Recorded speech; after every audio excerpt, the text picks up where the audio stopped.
हैं, अब उस वक्त ये सब कुछ हरकतें कर रहे होते हैं, तो उन पर इन सारी चीज़ों का असर पड़ता है कि नहीं पड़ता है? वो भी यही सीख रहे हैं, फिर आगे चल करके वो भी करेंगे, आपके साथ बदतमीजी करेंगे, भाइयों के साथ बदतमीजी करेंगे, भाइयों के साथ बुरा सलूक करेंगे, भाइयों के साथ लड़ेंगे। तो अज़ीज़ान मिल्लत इस्लाम में हमें सुधारने की ज़रूरत है, अपने बच्चों को देखने की ज़रूरत है कि कहीं वो भी इस तरह से न बर्बाद हो जाए, कहीं वो भी इस तरह से न बुराइयों में मुब्तला हो जाए कि छोटे बड़े की तमीज़ न कर सके।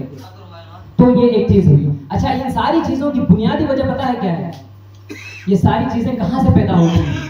इन सारी चीज़ों की एक वाहिद वजह जहालत है, तालीम का न होना है,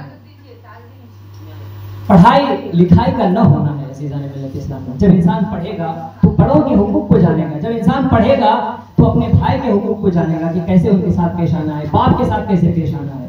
तालीम की बहुत बड़ी कमी है। अच्छा, मैं यहाँ की शरह बता दूँ पूरे सीमांचल की, आप इंटरनेट पर सर्च कर लीजिएगा। हमारा सीमांचल ऐसे तो बहुत पिछड़ा है, लेकिन तालीम के एतबार से अगर सीमांचल का जायजा लीजिएगा, इंटरनेट पर सर्च कीजिएगा, तो यहाँ की आबादी का 54%, यानी 100 में से सिर्फ 54 लोग ही पढ़े लिखे हैं, बाकी लोग जाहिल हैं। आप अंदाजा कीजिए कि 100 में से सिर्फ 50 ही लोग पढ़े लिखे होंगे, तो उस समाज, उस सोसाइटी का हाल क्या होगा, उस मुआशरे का हाल क्या होगा?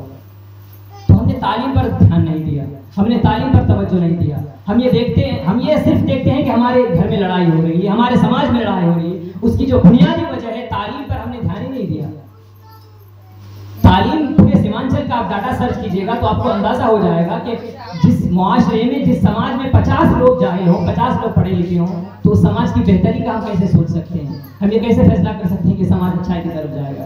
तालीम बहुत ज़रूरी है, तालीम निहायत ही ज़रूरी है। अच्छा, उसके पीछे एक तो वजह यह है कि जो बड़े लोग हैं उन्होंने तालीम की अहमियत को नहीं समझा।